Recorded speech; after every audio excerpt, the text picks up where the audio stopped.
जम्मू कश्मीर के किश्तवाड़ में आई आपदा के बाद वहां युद्ध स्तर पर राहत और बचाव का काम शुरू कर दिया गया। मलबा हटाने और लोगों को बचाने में सेना, वायुसेना, एनडीआरएफ, एसडीआरएफ, सीआरपीएफ और जम्मू कश्मीर पुलिस के जवानों ने पूरी ताकत झोंक दी। बादल फटने की वजह से किश्तवाड़ के चशोटी गांव में भयानक तबाही मची। वहां पहाड़ी से पानी, कीचड़, पत्थर और मलबे का सैलाब नीचे की तरफ आया और देखते ही देखते पूरे गांव को निगल गया। कुछ ही मिनटों में चशोटी गांव मलबे का मैदान बन गया। पूरा पहाड़ी इलाका लोगों की चीख पुकार से थर्रा गया। मलबे से दबकर 60 से ज्यादा लोगों की जान चली गई, जबकि 300 से ज्यादा लोग लापता बताए गए। और कुदरत के इस कहर का शिकार हुए लोगों की तलाश में प्रशासन ने ताकत झोंक दी। बादल फटने के बाद पूरा चशोटी गांव मिट्टी में दबा और कीचड़ में सना नजर आया।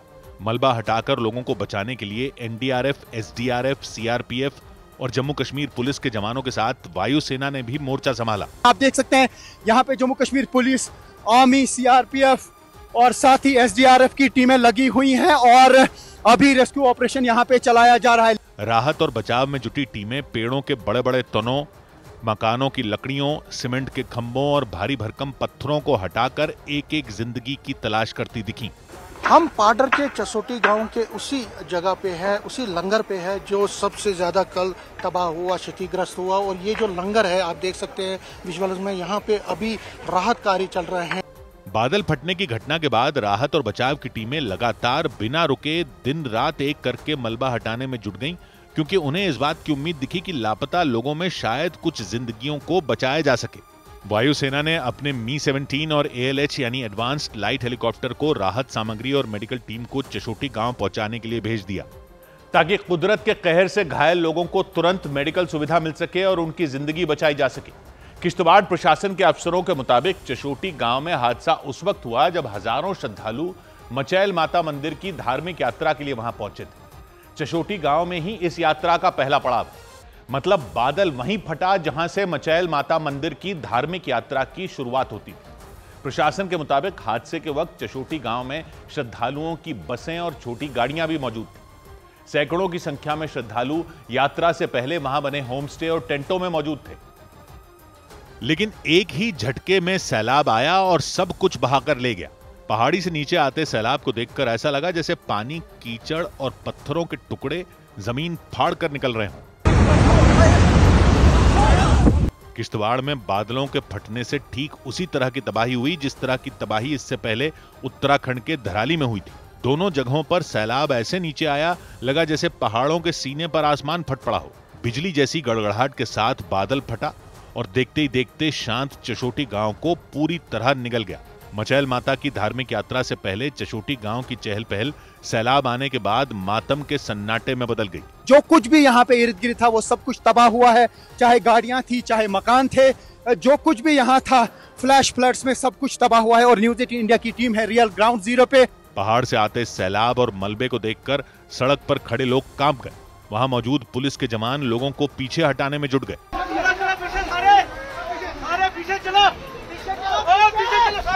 पहाड़ी से नीचे आया सैलाब अपने रास्ते में आने वाली हर चीज को चीरता और उखाड़ता हुआ आगे बढ़ गया और चशोटी गांव को किसी मैदान की तरह समतल करता चला गया। प्रशासन के मुताबिक चशोटी गांव की आबादी करीब 300 है। गांव में 40 से ज्यादा घर हैं, जबकि 10 होमस्टे बनाए गए। मचैल माता की धार्मिक यात्रा हर साल अगस्त महीने में होती है और उसमें हजारों श्रद्धालु आते हैं। ये धार्मिक यात्रा 25 जुलाई से शुरू होकर 5 सितंबर तक चलती है। इस बार भी इस धार्मिक यात्रा में शामिल होने के लिए वहां हजारों लोग पहुंचे थे, लेकिन वो कुदरत के क्रोध का शिकार हो गए। बादल फटने के बाद आए सैलाब ने चशोटी गांव में किसी को संभलने का मौका ही नहीं दिया। चशोटी में होटल चलाने वाली कविता देवी हादसे में बच गईं, लेकिन उनके चेहरे पर महाविनाश का खौफ साफ साफ नजर आया। होटल लगाया था इधर, तो बस फिर ऐसे देर में फ्लड आ गए, पता नहीं चला मुझे, तो मुझे फेंक दिया उधर। आगे माता रानी की दया हुई। मचैल माता मंदिर में दर्शन करने पहुंचे श्रद्धालुओं के एक जत्थे के ड्राइवर ने भी अपनी आंखों के सामने हुई विनाश लीला को बयां किया। ऊपर एक बड़ी जैसे आवाज आई सर, तो जैसे वो आवाज है सर, इतने पूरे बाढ़ आए, बंदे थे 150-200 बंदे थे सर। सबसे आगे सर मैं भागा, तो पीछे देखा सर मैंने, तो पीछे कोई भी बंदा मेरे को नजर नहीं आया। सैलाब में किसी का घर बह गया, किसी के बच्चे मलबे के नीचे दब गए। जो बच गए उन्होंने जो बताया उसने बाकी लोगों को खौफ से भर दिया। 3 मंदिर थे और ये यहाँ पे लंगर लगता था।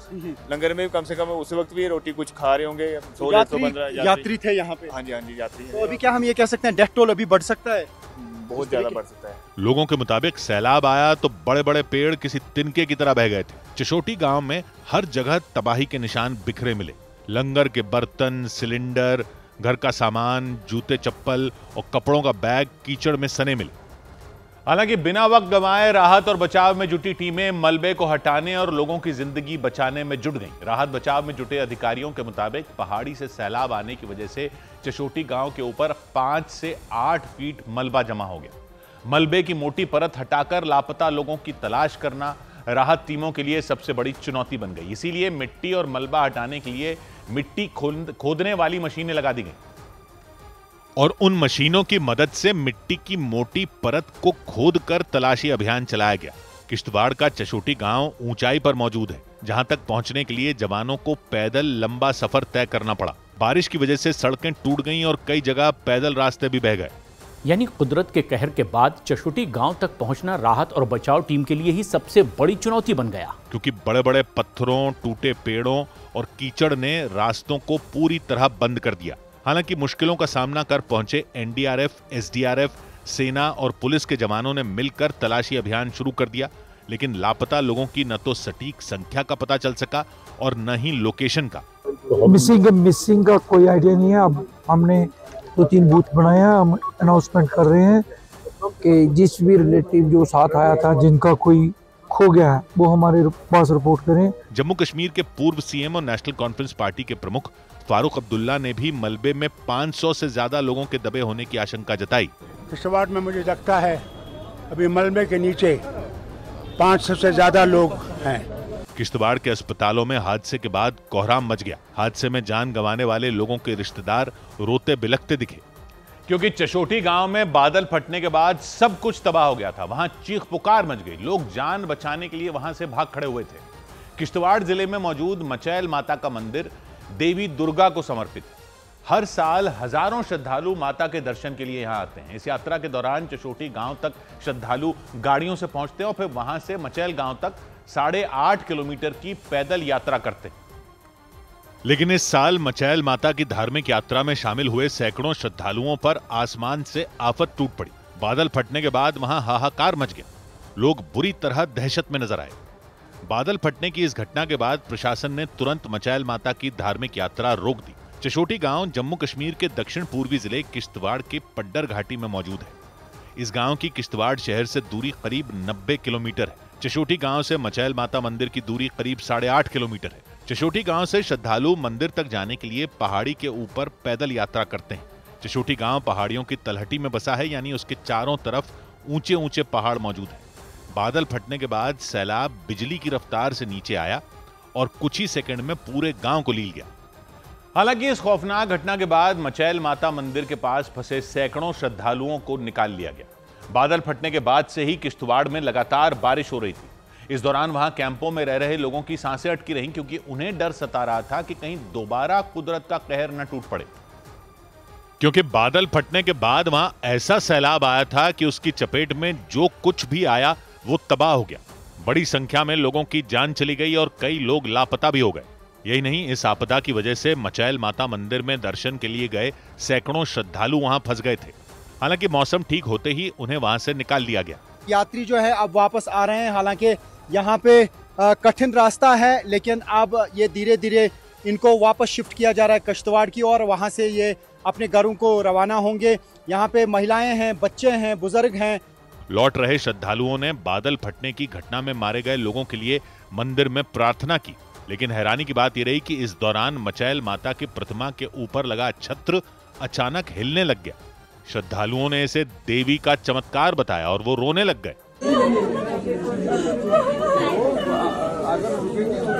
बताया गया कि मचैल माता मंदिर में दर्शन के लिए करीब 8 से 10 हजार लोग पहुंचे थे और वहां एक दिन पहले बादल फटने से हुई तबाही के कई घंटे बाद भी लोग डरे सहमे नजर आए। चशोटी गांव में बादल फटने के बाद आई बाढ़ में मचैल माता यात्रा मार्ग पर भयंकर तबाही मची थी। अचानक आए सैलाब ने कई श्रद्धालुओं के साथ दुकानों, मकानों और मंदिरों को भी तहस नहस कर दिया था। और जो लोग किसी तरह बच गए उनकी भी हालत बेहद खराब दिखी। सैलाब से बचकर निकली एक महिला को देखकर हर कोई हैरान रह गया। उनके परिवार वालों के लिए यही काफी था कि वो जिंदा बच गईं। हालांकि इस आपदा में जिन लोगों की जान बच गई वो कई घंटों बाद भी डरे सहमे नजर आए। वो अपने मन से तबाही का वो मंजर भुला ही नहीं पा रहे। चशोटी गांव में बादल फटने के बाद आए सैलाब में अपने लोगों को खो चुकी कई महिलाएं रोती नजर आईं। उनके रोने की आवाज सुनकर वहां का माहौल गमगीन हो गया।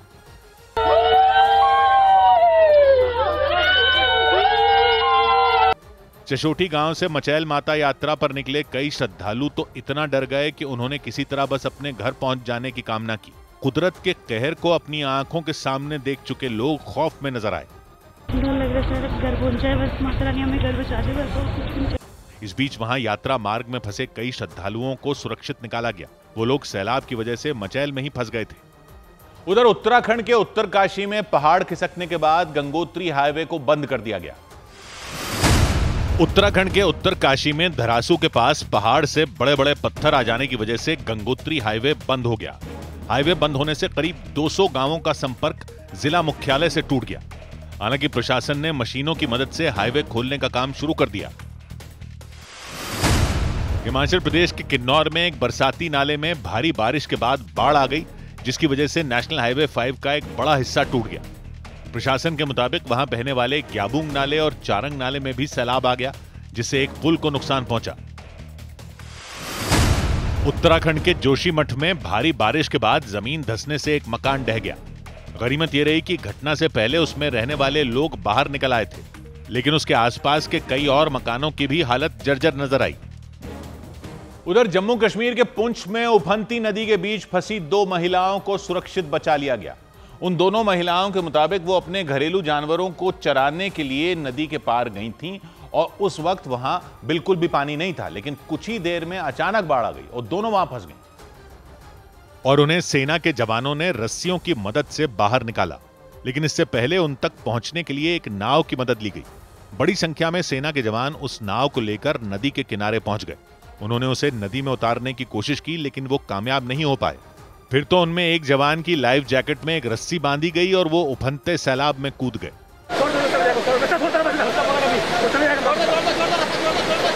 वो जवान लगातार लहरों के साथ बहकर कुछ दूर तक जाते दिखे। इस दौरान रस्सी का एक सिरा जवान की लाइफ जैकेट पर बंधा रहा तो दूसरे सिरे को नदी के किनारे मौजूद राहत बचाव टीम के लोगों ने पकड़ लिया। थोड़ी देर बाद नदी के पार पहुंचे जवान ने एक दूसरी रस्सी के एक सिरे को वहां एक पेड़ से बांध दिया। फिर तो उसके दूसरे सिरे को भी राहत बचाव टीम के लोगों ने एक दूसरे पेड़ से बांध दिया। इसके बाद नदी के पार लहरों में फंसी उन दोनों महिलाओं को एक एक कर उस दूसरी रस्सी के जरिए बाहर निकाला गया।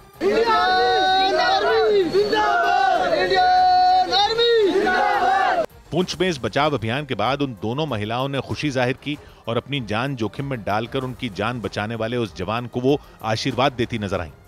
लेकिन पुंछ की ही तरह जम्मू कश्मीर के राजौरी में भी बारिश से नदी नाले बेकाबू हो गए। वहां एक बरसाती नाले के उफान पर आने के बाद कुछ बच्चे जान दांव पर लगाकर स्कूल से घर लौटने के लिए मजबूर होते दिखे।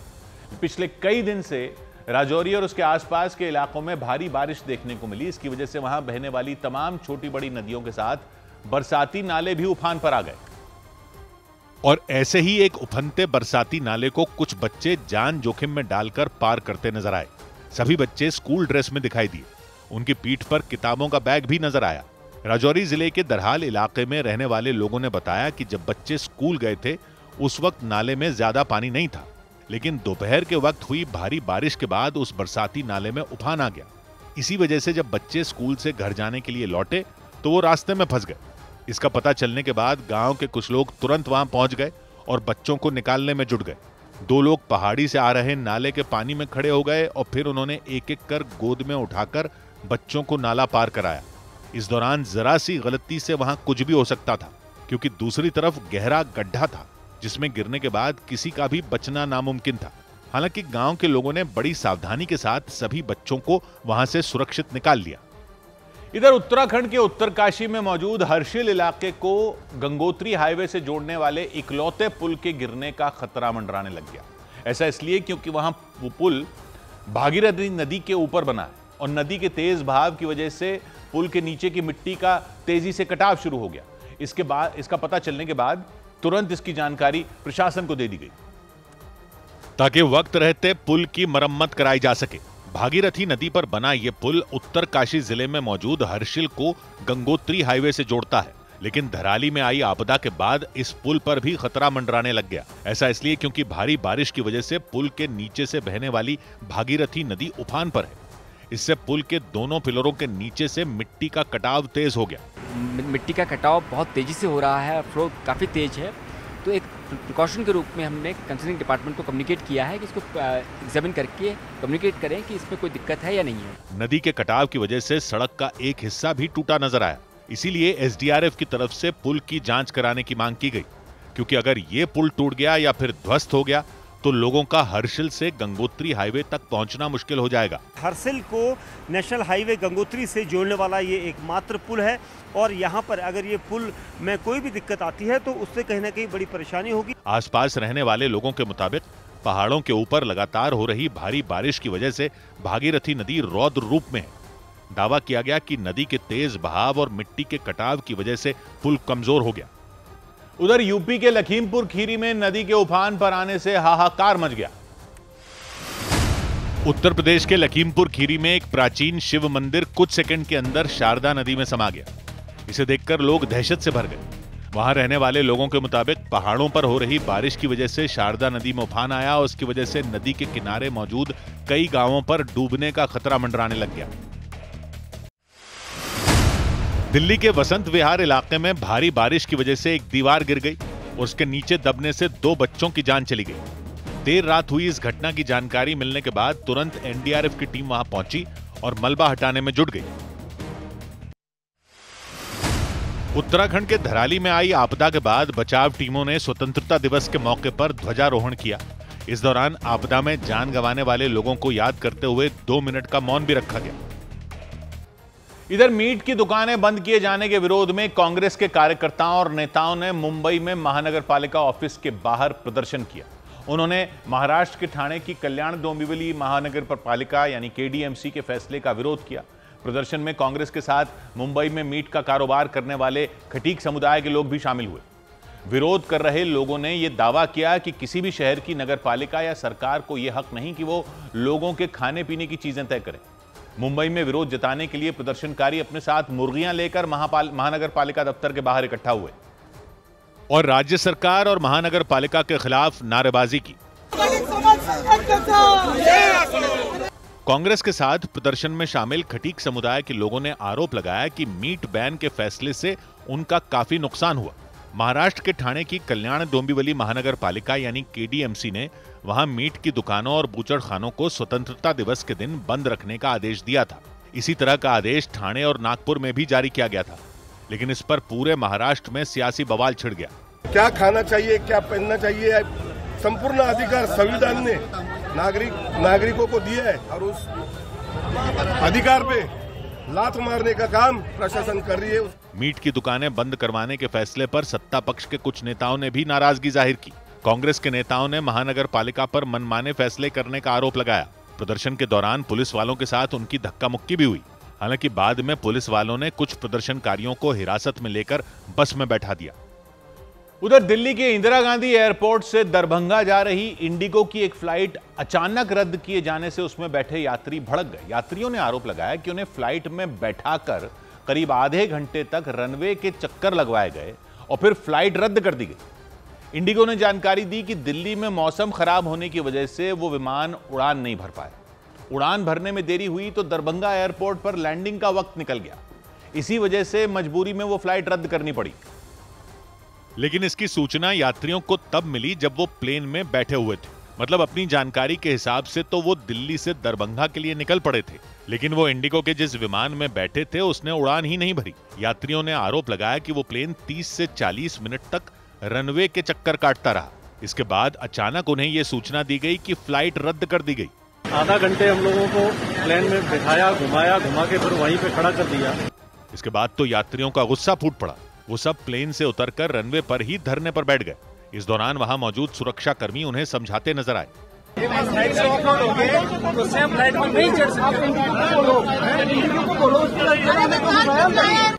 इंडिगो के मुताबिक दिल्ली में खराब मौसम की वजह से वो फ्लाइट उड़ान नहीं भर पाई। देर होती गई और दरभंगा में लैंडिंग के लिए तय किया गया समय भी निकल गया।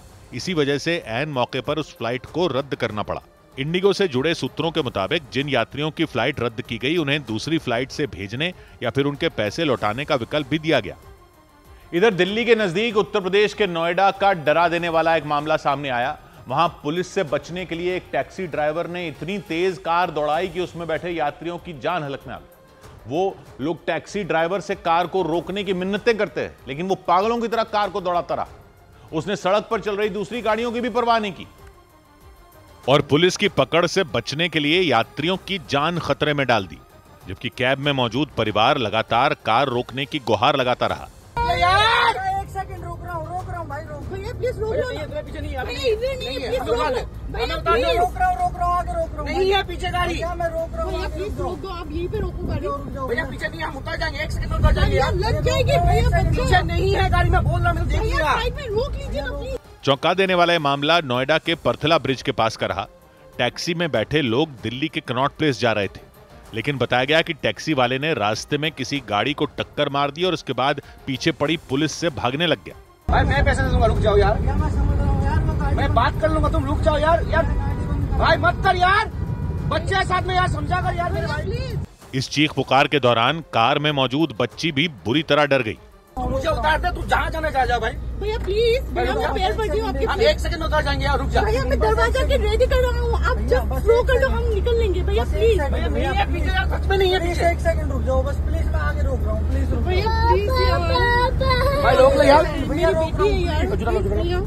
काफी हाथ पैर जोड़ने के बाद टैक्सी ड्राइवर ने कार रोकी और यात्रियों के उतरते ही गोली की रफ्तार से वो भाग निकला। सौ बात की एक बात यह कि ये कैब के ड्राइवरों की हरकतों की जिम्मेदारी कैब कंपनियों की कैसे नहीं हो सकती। जिस कैब ड्राइवर का वीडियो वायरल हुआ, जो पुलिस से बचने के लिए नोएडा में यात्रियों को ऐसे ले जा रहा था जैसे कोई वीडियो गेम में गाड़ी चला रहा हो, उस पर तो शायद कोई एक्शन हो भी जाए, लेकिन कैब कंपनी से सवाल क्यों नहीं होगा। लोग कंपनी के नाम पर कैब लेते हैं ना, ड्राइवर के नाम पर थोड़ी लेते हैं। तो ये कैसे ड्राइवर ले रखे हैं, कोई चेक नहीं करता है क्या? जिम्मेदारी का मतलब क्या हुआ? कुछ अनहोनी हो जाए तो कंपनी कैसे बच सकती है? अनहोनी होगी तभी कंपनी से सवाल करना है। पब्लिक से पैसा कमाने का कोई भी धंधा हो, उसमें पब्लिक की पूरी जिम्मेदारी नहीं उठानी तो ऐसे कैसे कानून बने हुए हैं जो कंपनियों को धंधा करने देते हैं? पब्लिक की जान खतरे में डाल दी और ये अंदर भी नहीं डाले जाएंगे। पब्लिक अगर इनकी जान अगर पब्लिक खतरे में डाल दे तब भी ऐसा ही होता है क्या? पकड़िए इसको। सौ बात की एक बात। उधर यूपी के संभल में अवैध निर्माण मामले में सांसद जियाउर रहमान बर्क ने जुर्माना भरा।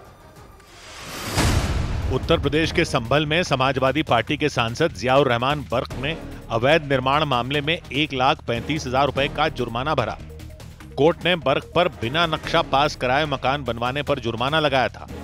कोर्ट के आदेश के मुताबिक सांसद को 30 दिन के अंदर अपने मकान के अवैध हिस्से को हटाना होगा। उत्तर प्रदेश के अलीगढ़ में एक ढाबे में खाना खाने के दौरान दो पक्षों में मारपीट हो गई। वो लोग एक दूसरे को गिरा कर पीटते दिखे। घटना गंगीरी थाना क्षेत्र में हुई। शिकायत मिलने पर पुलिस ने मामले की जांच शुरू कर दी।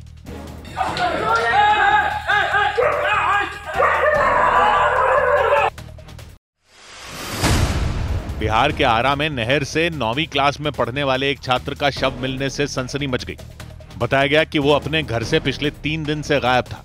छात्र के परिवार वालों ने उसकी हत्या किए जाने की आशंका जताई। उन्होंने शक के आधार पर एक लड़के को पकड़कर पुलिस के हवाले कर दिया। उधर उत्तर प्रदेश के अलीगढ़ में मामूली कहासुनी के बाद हिंसा भड़क गई और उसमें 9 लोग घायल हो गए।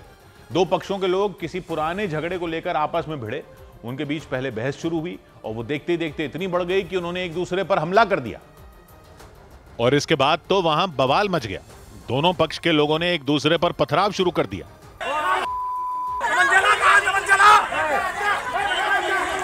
पत्थरबाजी शुरू होते ही वहां अफरा तफरी मच गई। कई महिलाएं भी पत्थर बरसाती नजर आईं। इस दौरान कोई भी पक्ष झगड़ा खत्म करने के लिए तैयार नहीं हुआ। इस बीच कुछ लोग हमले से बचने के लिए भागते भी दिखाई दिए। बीच सड़क पर यह हंगामा अलीगढ़ के इगलास इलाके में हुआ। हिंसा को देखते हुए वहां से गुजर रहे दूसरे लोग डर के मारे सड़क के किनारे खड़े हो गए ताकि उन्हें चोट न लगे। वो तो बच गए, लेकिन आपस में झगड़ रहे दोनों पक्षों के कई लोग घायल हो गए। उन्हें अस्पताल में भर्ती कराया गया। उनमें एक पक्ष ने आरोप लगाया कि ये झगड़ा रक्षाबंधन वाले दिन से शुरू हुआ था। इनके परिवार के राजकुमार ने मेरे चाचा मुकेश कुमार के घर आके रक्षाबंधन वाले दिन गाली गलौज की दारू पी के। दावा किया गया कि इस दौरान वहां फायरिंग भी की गई। मामले की जानकारी मिलने पर पुलिस ने कुछ लोगों को हिरासत में ले लिया और इसकी जांच में जुट गई। इसके साथ ही उस इलाके में पुलिस के कई जवान तैनात कर दिए गए ताकि फिर हिंसा न भड़के। इधर उत्तर प्रदेश के संभल में पुलिस और प्रशासन के अधिकारियों ने बिजली चोरी करने वालों के खिलाफ अभियान चलाया और इस अभियान के दौरान अधिकारियों ने उन लोगों पर शिकंजा कसा जो बिना कनेक्शन के कटिया डालकर बिजली की चोरी करने में जुटे थे। बिजली चोरी के खिलाफ यह अभियान वहां गुन्नौर तहसील में मौजूद कैल नाम के गांव में चलाया गया। इस गांव में 5000 से ज्यादा मकान है। अधिकारियों ने दावा किया कि गांव में सिर्फ 163 लोग ही बिजली का बिल जमा कर रहे थे 5000 में। सीधा मतलब यह हुआ कि पूरा गांव ही कटिया डालकर बिजली चोरी करने में जुटा था। बिजली चोरी के खिलाफ यह अभियान संभल जिले की गुन्नौर तहसील में आने वाले कैल गांव में चलाया गया। पुलिस और प्रशासन की टीम के साथ बिजली विभाग के कर्मचारी सुबह होने से पहले ही गांव में पहुंच गए। इसके बाद एक एक मकान में जाकर बिजली कनेक्शन की जांच की गई। जांच के दौरान दिखा कि ज्यादातर मकानों में कटिया डालकर बिजली की चोरी की जा रही थी। भारी मात्रा में बिजली चोरी वो पकड़ी गई है, जिसमें कई संभ्रांत लोग हैं वो भी बिजली चोरी कर रहे थे। पुलिस के मुताबिक कैल गांव में 5000 से ज्यादा बिजली के कनेक्शन है, लेकिन बिल सिर्फ 163 लोग ही भर रहे थे।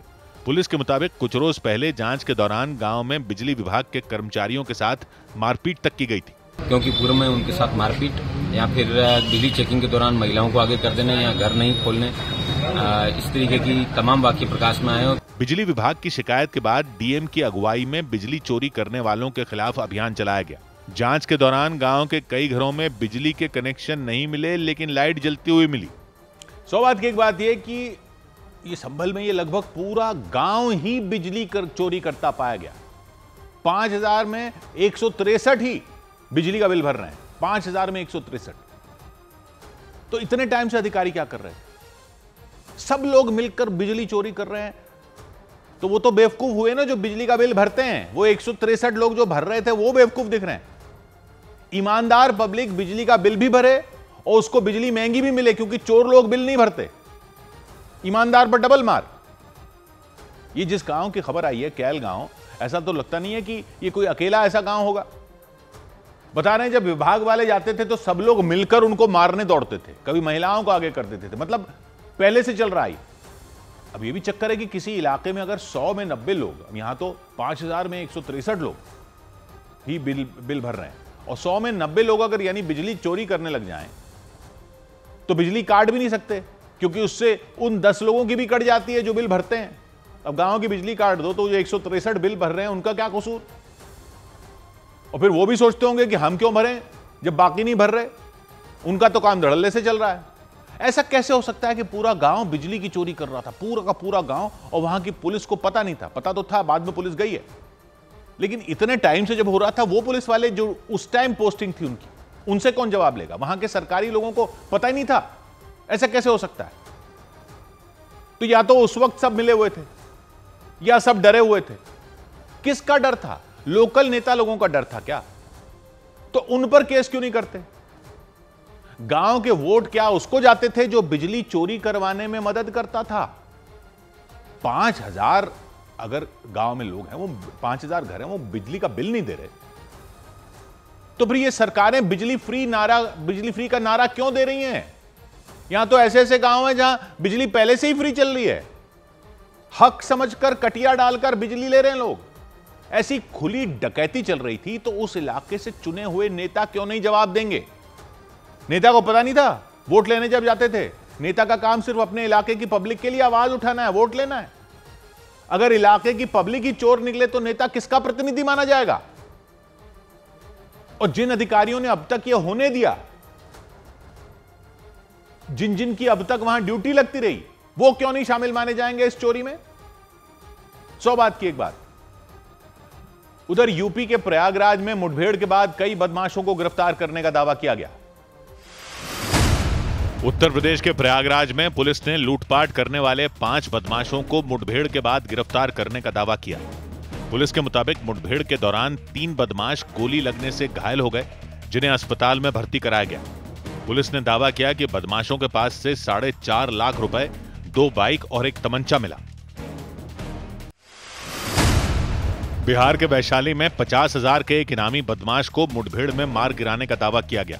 बिहार एसटीएफ की 4 टीमों ने वैशाली पुलिस के साथ मिलकर यह ऑपरेशन चलाया। इसमें एसटीएफ के एक जवान भी घायल हो गए। बिहार एसटीएफ के मुताबिक वो बदमाश 28 मई को समस्तीपुर कोर्ट से पुलिस को चकमा देकर फरार हो गया था। उत्तर प्रदेश के मुजफ्फरनगर में पुलिस ने दावा किया कि उसने फरार चल रहे एक बदमाश को मुठभेड़ के बाद गिरफ्तार कर लिया। पुलिस के मुताबिक उस पर एक नाबालिग के रेप का आरोप है। दावा किया गया उसके पास से हथियार भी बरामद हुआ। इधर बिहार के पूर्णिया में सांसद पप्पू यादव ने एक बार फिर बाढ़ प्रभावित गांवों में पहुंचकर लोगों को रुपए बांटे। इससे पहले भी वो पूर्णिया के कई इलाकों में पहुंचे थे और लोगों को खाने पीने की चीजों के साथ रुपए भी बांटे थे, क्योंकि वहां लगातार हुई बारिश के बाद गंगा और कोसी नदी उफान पर आ गई। नदियों के पानी ने कई इलाकों को डुबो दिया। और इसी बीच सांसद पप्पू यादव एक नाव पर सवार होकर लोगों की मदद के लिए वहां पहुंच गए। वो उस नाव पर बैठे दिखे और उन्होंने पानी में बड़ी संख्या में मौजूद महिलाओं को नोट बांटे, लेकिन वहां महिलाओं की भीड़ उमड़ पड़ी। वो महिलाएं उनके हाथ से नोट लेने के लिए धक्का मुक्की करती नजर आईं और ऐसा लगा जैसे उनमें कुछ महिलाएं खुद अपने हाथों से नोटों की गड्डी उनसे खींच लेंगी। इस दौरान पप्पू यादव के सुरक्षा कर्मियों ने उनसे दूर हटने की अपील की। इसके बाद पप्पू यादव एक एक महिला के हाथ में 500 रुपए के नोट पकड़ाते दिखे। पूर्णिया जिले में रुपौली प्रखंड के मोहनपुर के अलावा वो विजयलालगंज, जंगल टोला और अजरी इलाके में भी पहुंचे। वहां भी उन्होंने बाढ़ से प्रभावित हुए लोगों को कैश बांटकर उनकी मदद की। इससे कुछ दिन पहले भी पप्पू यादव ने रुपौली प्रखंड के बाढ़ में डूबे इलाकों का दौरा किया था। वहां उन्होंने लोगों को खाने पीने की चीजों के साथ जरूरत का सामान मुहैया कराया था। इसके साथ ही रुपए भी बांटे थे। इधर दिल्ली में हुई जोरदार बारिश के बाद एक दरगाह की छत गिरने से हड़कंप मच गया। हादसे में 6 लोगों की जान चली गई, कई लोग बुरी तरह जख्मी हो गए। जानकारी के मुताबिक जुमे की नमाज के लिए दरगाह में बड़ी संख्या में लोग पहुंचे थे और उसी वक्त अचानक छत गिर गई और वहां मौजूद कई लोग मलबे में दब गए। इस हादसे की जानकारी मिलते ही पुलिस और एनडीआरएफ की टीम वहां पहुंच गई। उन्होंने तुरंत बचाव अभियान शुरू कर दिया। थोड़ी ही देर में उन्होंने उस मलबे में फंसे 8 से 10 लोगों को बाहर निकाल लिया और उन्हें अस्पताल भेज दिया। हादसा दिल्ली के निजामुद्दीन इलाके की दरगाह में हुआ। वहां मौजूद लोगों ने बताया कि वो छत लंबे वक्त से जर्जर हालत में थी। कई बार ऐतिहासिक इमारतों का संरक्षण करने वाली एजेंसी एएसआई को इसके बारे में जानकारी भी दी गई, लेकिन उसने इसकी मरम्मत की इजाजत नहीं दी थी, जिसकी वजह से ये बड़ा हादसा हो गया। क्योंकि ये छत काफी पुरानी थी, ग्राउंड फ्लोर बना हुआ है, इसको एएसआई वाले रिपेयर करने नहीं देते। उनकी लापरवाही की वजह से ये छत क्रैक आ गई थी, काफी पुरानी थी, अचानक सडनली बारिश की वजह से गिर गई है। हादसा उस वक्त हुआ जब जुमे की नमाज पढ़ने के लिए बड़ी संख्या में लोग वहां आए हुए थे। वो लोग बारिश से बचने के लिए उस छत के नीचे खड़े थे। जानकारी के मुताबिक इस हादसे में उस दरगाह के इमाम भी घायल हो गए। उधर राजस्थान के उदयपुर में बन रहे एक स्कूल का छज्जा गिरने से एक बच्ची की मौत हो गई। हादसे के बाद वहां चीख पुकार मच गई। बच्ची के परिवार वालों का रो रो कर बुरा हाल हो गया। उन्होंने आरोप लगाया कि स्कूल को बनाने में घटिया सामान का इस्तेमाल किया जा रहा था और यही वजह रही कि उस स्कूल का छज्जा गिर गया और वो बच्ची उसके नीचे दब गई। वो बच्ची उस छज्जे के एक हिस्से के नीचे दबी नजर आई। इसकी जानकारी मिलते ही वहां गांव वालों की भीड़ लग गई। बच्ची के परिवार वाले भी वहां पहुंच गए। अपनी बच्ची को इस हालत में देखकर उन्होंने जोर जोर से रोना शुरू कर दिया। इसके बाद उस बच्ची को मलबे के नीचे से निकाला गया, लेकिन इतनी देर तक वहां दबे रहने की वजह से उसने दम तोड़ दिया। जानकारी के मुताबिक वो स्कूल अभी बन ही रहा था और बच्ची अपने दोस्त के साथ उसके पास से गुजर रही थी। तभी अचानक वो अधूरा छज्जा भरभराकर उन दोनों के ऊपर गिर गया। इसके बाद वहां तुरंत राहत और बचाव अभियान चलाया गया। इसमें एक बच्ची की जान चली गई जबकि दूसरी बुरी तरह घायल हो गई। गांव वालों ने आरोप लगाया कि स्कूल को बनाने में घटिया सामान का इस्तेमाल किया जा रहा था और इसी वजह से यह हादसा हुआ। गांव वालों ने आरोपियों के खिलाफ सख्त कार्रवाई करने की मांग की। सौ बात की एक बात यह कि उदयपुर के गांव के इलाके में स्कूल बन रहा था, उसका छज्जा गिर गया, बच्ची की जान चली गई, तो बस अब अफसोस करना है। कौन चेक करता है सरकारी स्कूलों में कैसा कंस्ट्रक्शन हो रहा है? बच्ची की जान चली गई, कोई जवाब भी नहीं देगा कि ऐसा कैसा कंस्ट्रक्शन हो रहा था। गांव के स्कूलों में कोई स्टैंडर्ड नहीं रखने हैं। गांव के बच्चों की जान सस्ती होती है क्या? और जान जाने के बाद पुलिस आई तब भी कोई सलाखों के पीछे नहीं है अब तक। ये पता नहीं होता कि ऐसे केस में जिम्मेदार किसको ठहराना है। और आजादी का जश्न मना रहे हैं। आजादी के इतने साल बाद तक यह तो तय नहीं कर पाया कि पब्लिक की बच्ची की अगर सरकारी निर्माण गिरने से जान चली जाए तो जिम्मेदार कौन होगा? जांच नाम की चिड़िया बैठाओगे तब पता चलेगा। माफ करना, भगवान ना करे किसी की बच्ची के साथ ऐसा हो, लेकिन पब्लिक यही मानती है कि अगर भगवान ना करे किसी अधिकारी की बच्ची के साथ हुआ होता तो जेल में पकड़कर ठूंस दिया होता आपने पता नहीं किस किस को। ठेकेदार अगर घटिया कंस्ट्रक्शन कर रहा है तो ठेकेदार को ठेका देने वाले कौन थे? वो कैसे जिम्मेदार नहीं है? ठेका देने में ही उनका रोल है या कुछ हो जाए तो उनका कोई रोल नहीं है? क्यों नहीं होता? 100 बात की एक बात। इधर हिमाचल प्रदेश के मंडी में पहाड़ खिसकने के बाद एक बस में सवार कई लोग कूद गए। हिमाचल प्रदेश के मंडी में सड़क से गुजर रही एक बस अचानक पहाड़ से आए मलबे की चपेट में आ गई। घटना के वक्त बस में 20 से ज्यादा यात्री सवार थे जो बुरी तरह डर गए। कुछ लोग जान बचाने के लिए बस से कूद गए।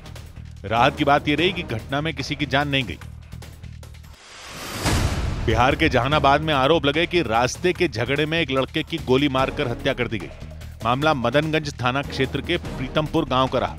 बताया गया जिस लड़के की हत्या की गई उसके घर के सामने वाले रास्ते को लेकर उसकी कुछ लोगों से लड़ाई हुई थी। आरोप लगा कि उन्हीं लोगों ने बाद में लड़के को गोली मार दी।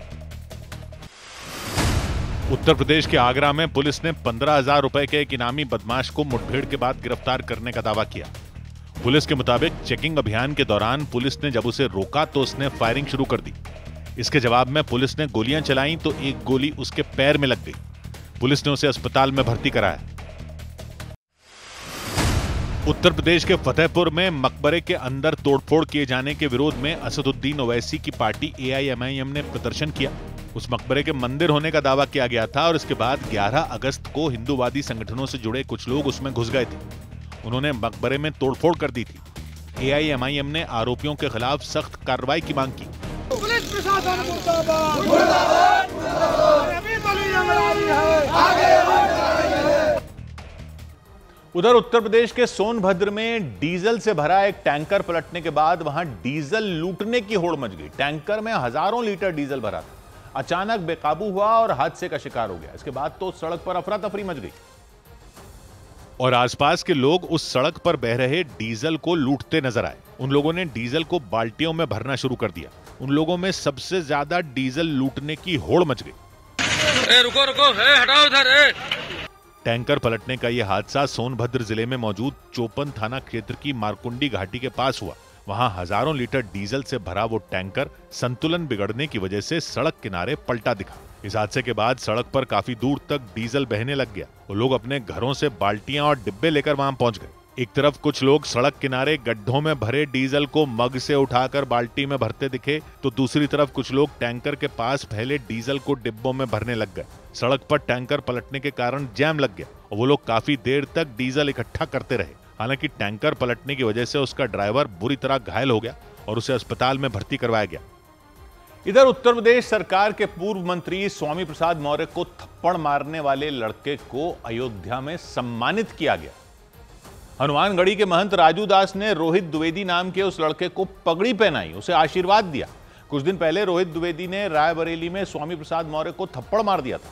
इसके बाद उसे हिरासत में ले लिया गया था और इसके कुछ दिन बाद हनुमानगढ़ी के महंत राजू दास ने रोहित को अयोध्या बुलाकर उसको सम्मानित किया।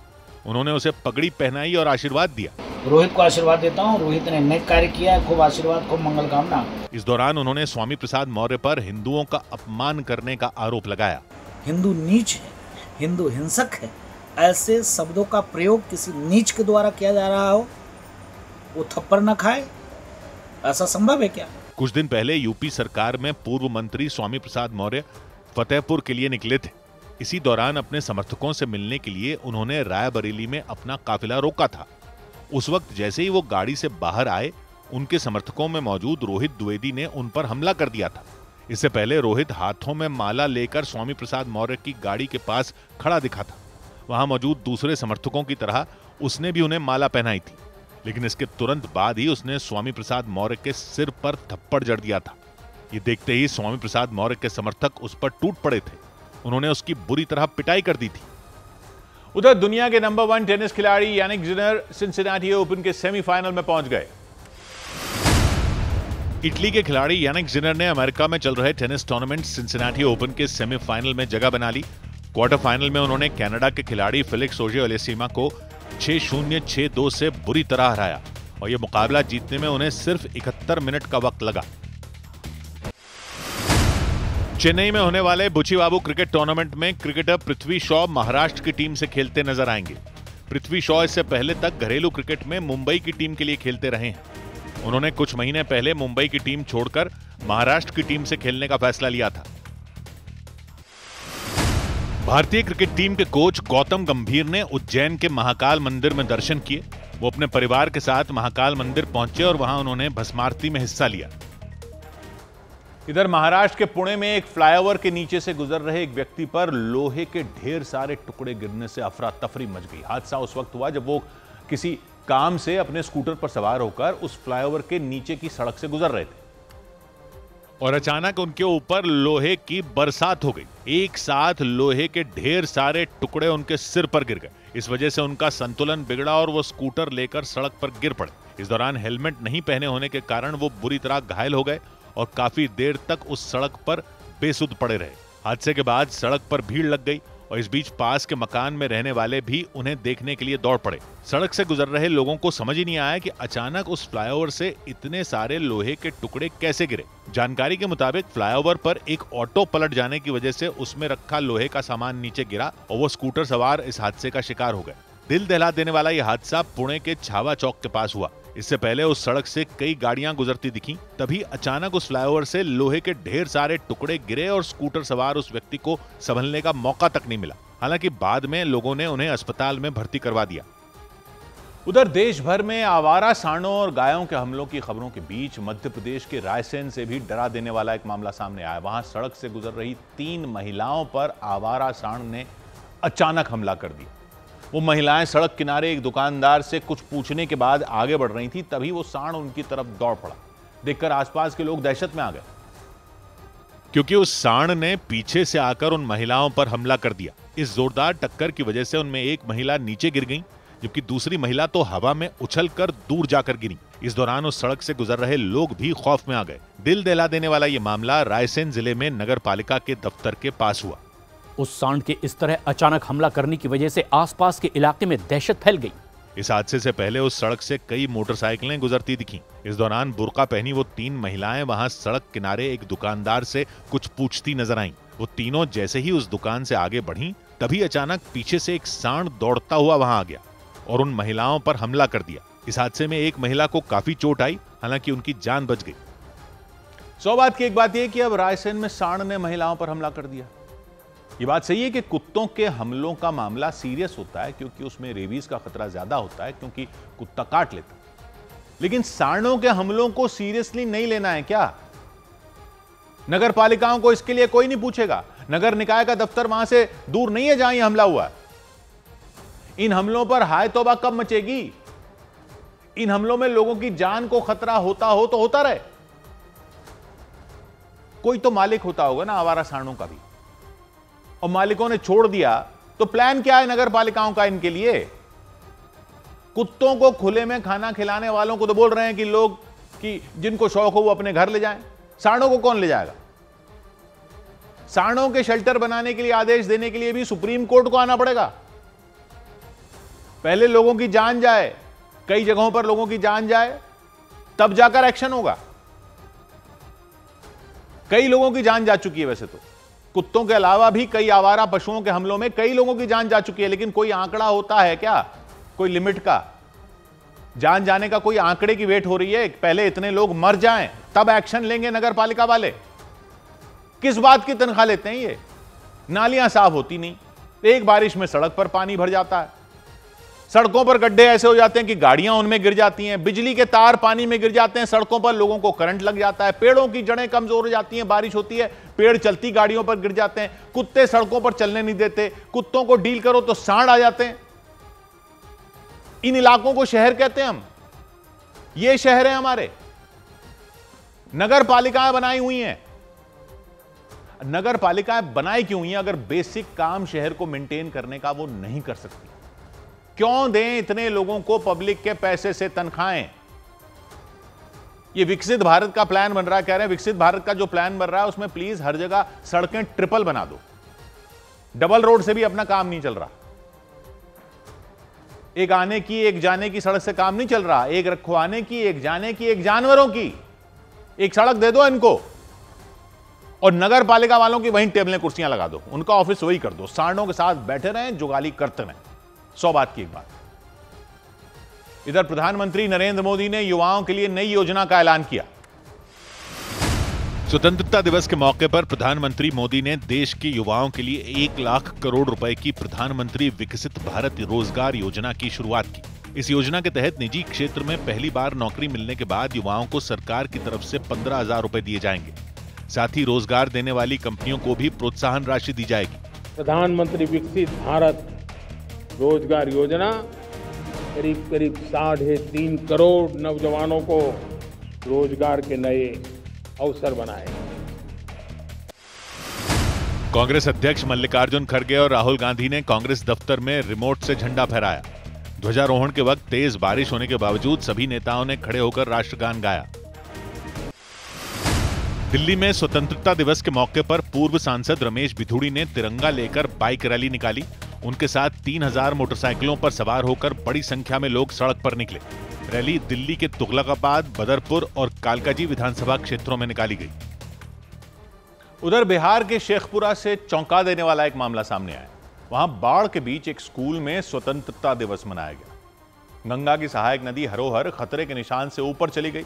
इसी वजह से कई इलाके पानी में डूब गए। हालात बिगड़ने पर स्कूलों को भी बंद करवा दिया गया, लेकिन इस सब के बीच पानी में डूब चुके उस सरकारी स्कूल के टीचर तिरंगा फहराने पहुंच गए और उस स्कूल के परिसर में वो लोग स्वतंत्रता दिवस मनाते नजर आए। तिरंगा फहराने के बाद वो लोग खुशी से राष्ट्रगान गाते दिखे।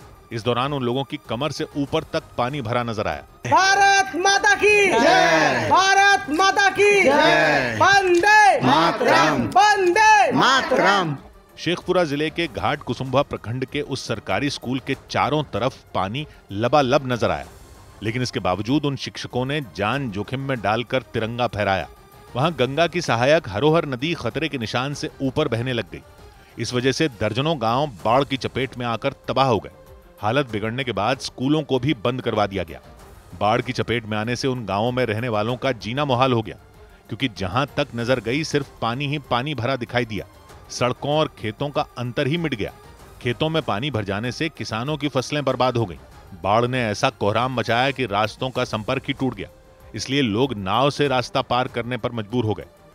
100 बात की एक बात यह कि आजकल जब कुत्तों से प्रेम करने वालों पर इतनी बातें हो रही हैं, तो 15 अगस्त के स्वतंत्रता दिवस, आजकल ये बातें हो रही हैं कुत्तों से प्रेम करने वालों पर, 15 अगस्त के स्वतंत्रता दिवस वाले माहौल में उस आदमी को भी याद कर लेना चाहिए जिसका कुत्तों के लिए प्यार हिस्ट्री में दर्ज है। 15 अगस्त और कुत्तों के प्रेम की कहानी कहां मिलती है पता है आपको? जूनागढ़ में। आजादी के टाइम की कश्मीर की कहानी तो फिर भी लोग जानते हैं, लेकिन बाकी रियासतों के बारे में पब्लिक को ज्यादा आइडिया नहीं है। यह तो शायद पब्लिक जानती है कि जब अंग्रेज भारत छोड़ने वाले थे तो एक तो वो इलाके थे जहां डायरेक्ट अंग्रेजों का राज था, और बहुत सारी ऐसी रियासतें थीं जहां राजे महाराजे थे, नवाब थे, वहां उन लोगों का राज्य था। लेकिन बस अंग्रेजों से उन लोगों ने डील कर रखी थी कि रक्षा और विदेश नीति जैसे मामले ब्रिटिश सरकार देखती थी, और बाकी सब चीजों के लिए राजा या महाराजा का या नवाब का या निजाम का राज चलता था। मतलब एक तरह से इनका सीधा ब्रिटेन की महारानी से वास्ता रहता था। तो थे तो ये इलाके भी ब्रिटिश इंडिया में ही ब्रिटेन की महारानी के अधीन ही थे, लेकिन लोकल लेवल पर शासन इनका अपना चलता था। ऐसी रियासतें 2-4 या 10-20 नहीं थी, 565 थी। तो जब अंग्रेज भारत छोड़कर जा रहे थे तो इन राजा महाराजाओं के सामने भी सवाल खड़ा हो गया कि अब क्या करें, क्योंकि अंग्रेजों के जाने के बाद जनता के राज की बात हो रही थी और राजे रजवाड़े तो जाहिर सी बात है अपना राज चाहते थे। तो अंग्रेज सरकार ने फैसला इन लोगों पर छोड़ दिया कि जहां जहां अंग्रेजों का डायरेक्ट शासन है वो इलाका तो बढ़ जाएगा, भारत और पाकिस्तान में, भारत बन जाएगा, पाकिस्तान बन जाएगा।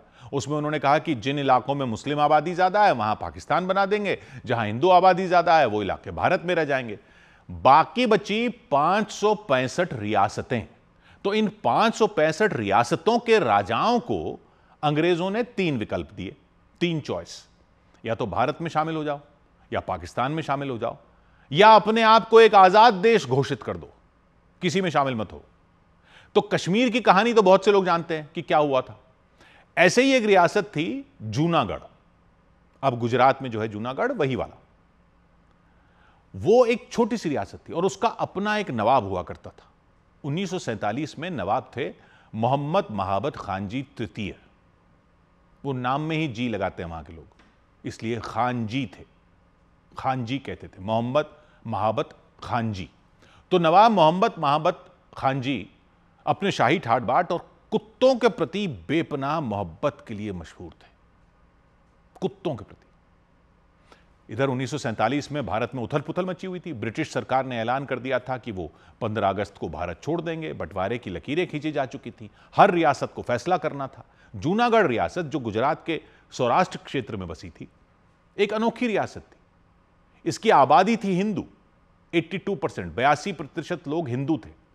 मुसलमान थे सिर्फ 17% और बाकी दूसरे समुदायों के थे। रियासत चारों तरफ से भारत से घिरी थी और जो इलाका पाकिस्तान बन रहा था उससे इसका कोई जमीनी रास्ता नहीं था। जूनागढ़ के नवाब रियासत का काम काज भी नहीं देखते थे, वो नवाबी शौक पालने के लिए ही मशहूर थे। शासन का काम देखने के लिए उन्होंने दीवान रखा हुआ था। मोहम्मद महाबत खान जी तृतीय 1911 से जूनागढ़ के नवाब थे। सिर्फ 12 साल की उम्र में गद्दी संभाल ली थी, यानी बचपन में ही उन्होंने संभाल ली थी। अंग्रेजों को ऐसे ही बच्चे चाहिए होते थे ताकि उनको कोई खतरा ना हो। इस नवाब की जिंदगी शाही शौकों से भरी हुई थी। उनके पास थे 2000 से ज्यादा कुत्ते, 2000 अलग अलग विदेशी नस्लों के कुत्ते, 2000 कुत्ते। अपने कुत्तों को नवाब साहब जुनून की हद तक प्यार करते थे। कुत्तों के पास महल में अपने शाही कमरे थे, कुत्तों के अपने पर्सनल नौकर थे। यहां तक कि खास मौकों के लिए कुत्तों के अपने सोने चांदी के गहने थे। एक बार तो नवाब साहब ने अपनी प्यारी रोशनारा की शादी एक गोल्डन रिट्रीवर बॉबी से की। ऐसी शादी हुई कुत्तों की कि दुनिया में हेडलाइन बन गई। कुत्तों की शादी में उस टाइम खर्च किए कितने पैसे मालूम है? उस टाइम खर्च किए 2 करोड़ रुपए कुत्तों की शादी में।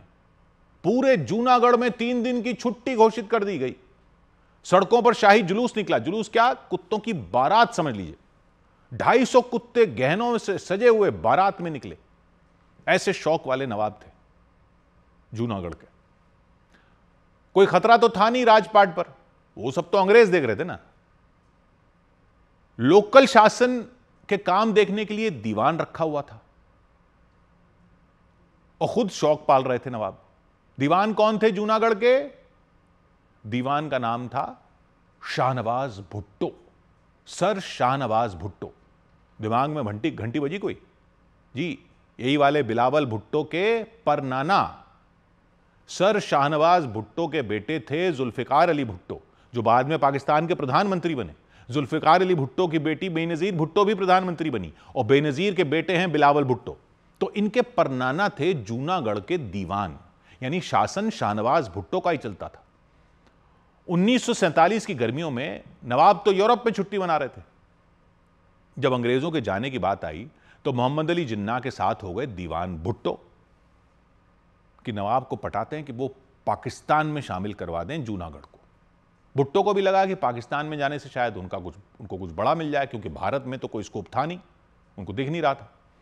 और जिन्ना को जूनागढ़ इसलिए भी चाहिए था ताकि कश्मीर पर बात अटके तो जूनागढ़ का वो इस्तेमाल कर सकें कि जूनागढ़ चाहिए तो कश्मीर पर डील करो। भुट्टो ने डील कर ली जिन्ना के साथ। तो 15 अगस्त 1947 को जब भारत आजाद हुआ, जूनागढ़ ने तब तक कोई फैसला नहीं लिया था कि इधर जाएंगे या उधर जाएंगे या आजाद रहेंगे।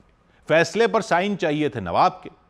खैर, नवाब यूरोप से लौटे तो शाहनवाज ने उनके सामने जिन्ना का ऑफर रखा। जिन्ना उस वक्त सारे राजाओं को बड़ी बड़ी डील ऑफर कर रहे थे कि अपनी रियासत रख लेना, अपना झंडा भी रख लेना, अपने महल रख लेना, अपनी जागीरें रख लेना।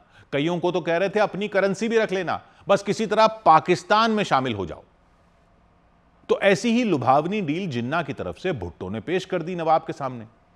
अब जब उनका अपना दीवानी कह रहा था तो 13 सितंबर 1947 को, अगस्त के बाद 13 सितंबर 1947 को जूनागढ़ ने औपचारिक रूप से पाकिस्तान में शामिल होने का ऐलान कर दिया। नवाब ने कह दिया हम पाकिस्तान में जाएंगे। भारत के बीच में पाकिस्तान बनाने का ऐलान कर दिया नवाब ने। गुजरात में पाकिस्तान से कोई बॉर्डर नहीं लगता था जूनागढ़ का, लेकिन नवाब ने ऐलान कर दिया।